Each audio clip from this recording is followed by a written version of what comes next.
Gabriel, ¿cómo está? Norma Pimienta lo saluda. ¿Qué tal?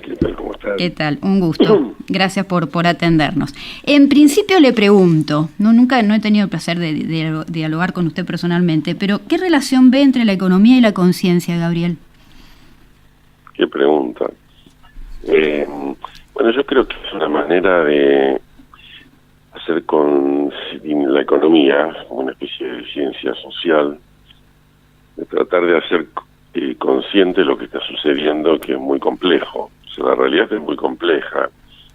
Las interacciones entre las personas en la vida económica, donde las personas, las sociedades, los países, es muy complejo. Entonces, todo lo que hacemos nosotros no dejan de ser interpretaciones posibles de lo que ocurre y de las razones por las que ocurren, y a partir de eso tratar de pensar en medidas que cambien las cosas en una cierta dirección deseada, pero no deja de ser todo bastante conjetural. Sí. Y es una ciencia donde, como nunca se puede repetir el experimento, o sea, todo lo que pasa siempre es algo muy individual y uno puede hacer historias contrafácticas o puede llegar a hacer análisis de países en distintas circunstancias o en un propio país, y por supuesto que lo hacemos todo el tiempo para tratar de sacar patrones comunes,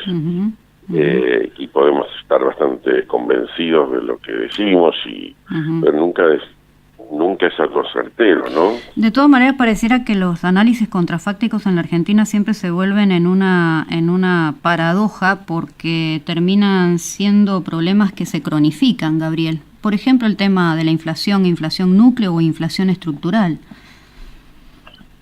A ver, bueno, sí, yo diría que en casi todos los países los temas a veces se cronifican, a veces hay situaciones en los países donde hay puntos de inflexión y van cambiando cosas, pero acá los cambios en economía, los cambios profundos, por más que haya situaciones que detonan cambios, son lentos porque obedecen fundamentalmente a temas políticos que a su vez responden a temas sociales, que a su vez responden a temas culturales, siempre arraigados. Entonces nosotros hemos encontrado en la inflación una manera de solucionar, entre comillas, las cosas, patearlas para adelante. Nunca hemos sentido, salvo en situaciones específicas de hiperinflación, un verdadero temor a la inflación. Pongo como ejemplo, en el 2000 yo estuve en el equipo de Lavagna, ¿sí? En 2003, 2004 la inflación llegó a ser 6% anual. Sí. En ese momento estábamos preocupados, yo seguía muy de cerca el tema de que las políticas del gobierno estaban llevando la inflación del 6% anual, digamos, al 10 o al 12%. Y discutía permanentemente con Lavagna sobre ese tema, que me preocupaba, porque había cierta política expansiva exagerada ya del gobierno, ¿no? Pero esa era toda la preocupación. Lavagna, cuando finalmente estuvo de acuerdo con ese diagnóstico, por ejemplo, subió encajes. Sí. Y al mes lo echaron, ¿sí? Entonces, pero fijémonos en el tipo de preocupación que teníamos en ese momento. Con un contexto macro que en cuanto internacional me refiero, en cuanto se parecía a lo que está ocurriendo hoy, donde la Argentina en este año ya definitivamente estamos dependiendo de una cosecha que afortunadamente sigue siendo récord, Gabriel. El contexto general podemos decir que es muy distinto, porque lo que estoy hablando es una época previa a la crisis 2008-2009, ¿sí? Ahí cambiaron mucho las cosas y ahora estamos en una situación ya más normal, pero de todas maneras distinto, ¿sí? Pero no cambió en lo fundamental. Digamos, en ese momento había empezado ya a subir la soja, después subió mucho más, pero más o menos podemos decir que pongámosle que estuviéramos parecidos, no era el tema no era eso. Nosotros veníamos de una gran crisis, se había logrado una recuperación muy buena en cuanto al rebote. Había situaciones desacomodadas, pero por decir algo, teníamos muchos handicaps. El salario real estaba mucho más bajo, pero la situación estaba muy normalizada en muchos aspectos. Si Argentina había logrado, por ejemplo, superávit fiscal total, sí. Y un superávit primario, digamos, de más de 4 puntos del PBI. O sea, bueno, claro, los famosos superávit gemelos del primer claro, gobierno de Néstor. En ese momento había un orgullo sobre eso. Sí. Y después se estiró todo al demonio en forma tremenda. Por eso estamos hablando de dos Argentinas prácticamente distintas, ¿no? Porque hoy prácticamente hemos llegado a tener esos índices de inflación anual casi mensualmente, Gabriel. Claro, y no están uno desvinculado del otro, porque haber logrado un superávit fiscal en ese momento primario del 4%, no solo aseguraba muchas cosas. Una, que no había que emitir para financiar nada. Claro. La emisión era un tema estrictamente monetario y justamente por eso estaba la preocupación. Hoy en día parece como una especie de fine tuning, de decir si la inflación iba a ser 6% anual o iba a ser el 10% anual. En ese momento lo veíamos con preocupación, no me parece un chiste. Ahora, al mismo tiempo, no había ninguna necesidad de endeudarse, sino que al contrario, había superávit. Claro. Y fíjese que un tema que discutíamos era qué hacer con las reservas que íbamos acumulando en el Banco Central, cómo invertirlas en fondos anticíclicos como hacen Noruega y Chile. Bueno, esa es una Argentina que hoy no tenemos. Hablemos de ahora en más, Gabriel, y no le voy a pedir que proyecte. El desafío para este año, no, pero para el futuro gobierno, es volver a esas situaciones, a pesar de que parezca mentira, un desafío, digámosle, que ir al futuro parece volver al pasado, pero nosotros, y lo paradójico que en un gobierno liderado por Néstor Kirchner, hemos logrado cosas que ahora son un anhelo, parece inalcanzable, pero hace poco tiempo logramos una macroeconomía ordenada. Y yo creo que eso es un gran desafío para el próximo gobierno, por lo cual sería bueno que para mí políticamente haya acuerdos muy sólidos para avanzar en esa dirección, porque hoy, en ese momento se había logrado, con el dolor que significó toda la crisis del 2001, ¿no? Sí. Porque eso llevó a un punto de partida posible de avanzar en esta dirección. Pero hoy hay que lograr, en un contexto obviamente no tan crítico, hay que lograr consensos para seguir bajando el gasto público, para lograr el equilibrio fiscal total o el superávit fiscal total. Entonces, volver a ordenar la macroeconomía de una manera sólida. Y eso requiere esfuerzos políticos, porque todos son gastos que perjudican a alguien, o sea, es... Sí, lo que ocurre es que comenzamos a escuchar, y me imagino que durante todo este año mucho, las famosas expectativas y necesidades de unidad nacional, de diálogos, de consensos y demás, cuando parecieran que agrietados como seguimos estando los argentinos, vamos por miradas muy distintas respecto a lo que debe ser la economía, pero también paradójicamente, no sé si usted coincide conmigo, Gabriel, amén de que tienen miradas distintas de un lado y otro de la grieta, todos han convergido en lo mismo, en inflación alta que no se puede bajar, en baja de exportaciones, en déficit fiscal y en demás miserias macroeconómicas.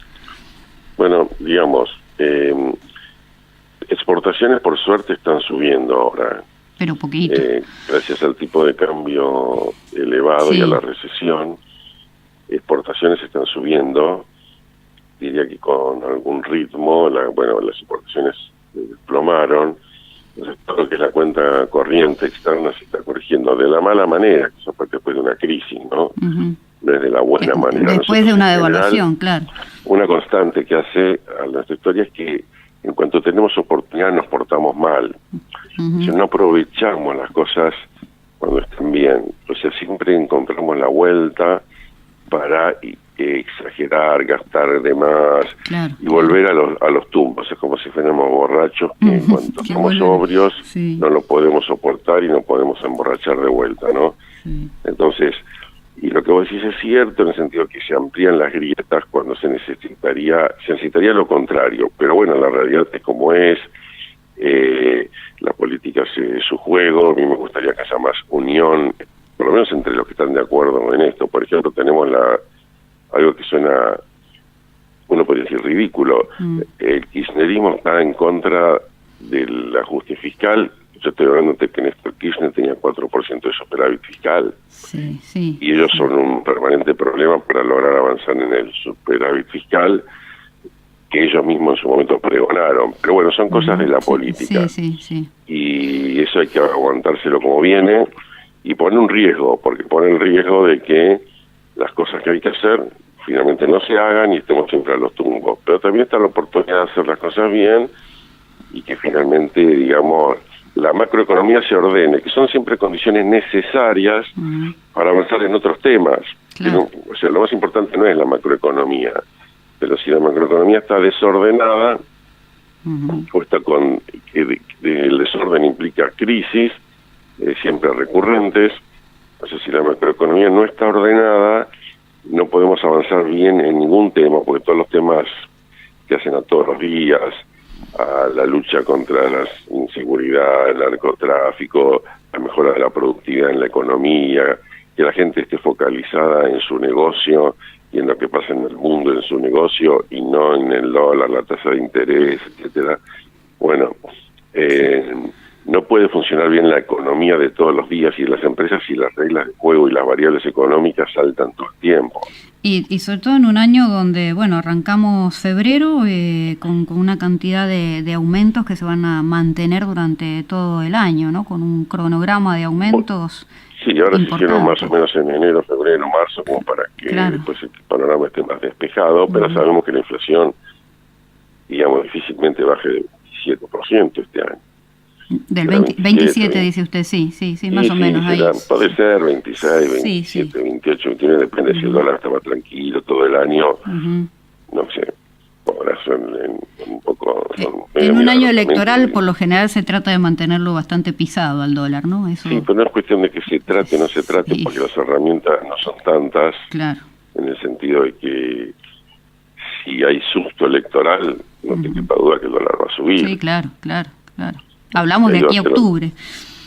Bueno, eso se puede manejar por ahí desde junio mismo, junio, julio, agosto puede haber un salto del dólar. Sí hay la sensación de que puede perder el actual gobierno de Cambiemos, ¿no? Tanto por Cristina, que sería el cuco del mercado, como por un peronista que no sea suficientemente confiable. En ese caso, sin duda que el dólar debería subir.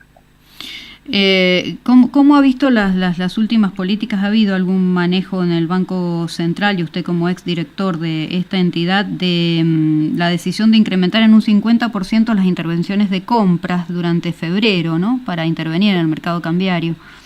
Sí, yo no fui director del Central, sino fui representante del Ministerio de Economía. Está bien, representante del Ministerio de Economía, sí. Sí, pero conozco, yo estuve trabajando en el Banco Central mucho tiempo y me parece bien. Lo que están haciendo me parece bien. Es un tema relativamente técnico, pero es una manera prudente y de ir ampliando las capacidades de acción del Banco Central. Lo hacen de una manera prudente, justamente porque venimos de una crisis muy grande y no se quiere que se vuelvan a descontrolar las cosas. Entonces, en esta situación de calma, lo que está haciendo el Banco Central para mí es correcto. Están ampliando la posibilidad de comprar dólares, pero tampoco de una manera muy grande como para que la base monetaria no aumente demasiado y poder ir controlando, digamos, de día a día, semana a semana la situación.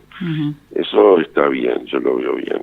¿Esta estabilidad que hubo en enero cree usted que se puede mantener? Usted que no tiene la bola de cristal, pero más o menos puede marcar una tendencia en cuanto al dólar quieto, las tasas. Quieto no, porque están las bandas cambiarias que se van pero no disparados, quiero decir, ¿no? No, sí, yo creo que esta situación, con el dólar cerca de la banda inferior que se va indexando, o que se va actualizando todos los días, ¿va? Se puede mantener todo el año, y podría mantenerse 2 años, nuevamente, si no hay, llamémosle así, temores por las elecciones. Claro.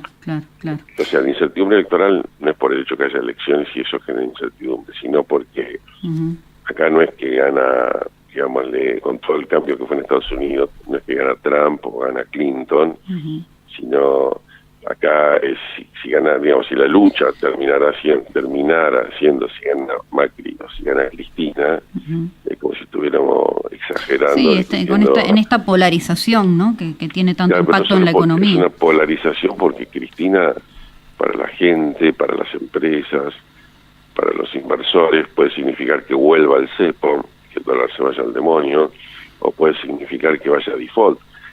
Alberto Fernández, que es un vocero de Cristina en este momento, dijo que si ganaban iban a reestructurar la deuda, o sea que física la van a defaultear. Sí, por eso, pues son políticas muy muy extremas y muy polarizadas, una vez más, entre el gobierno anterior y el gobierno actual.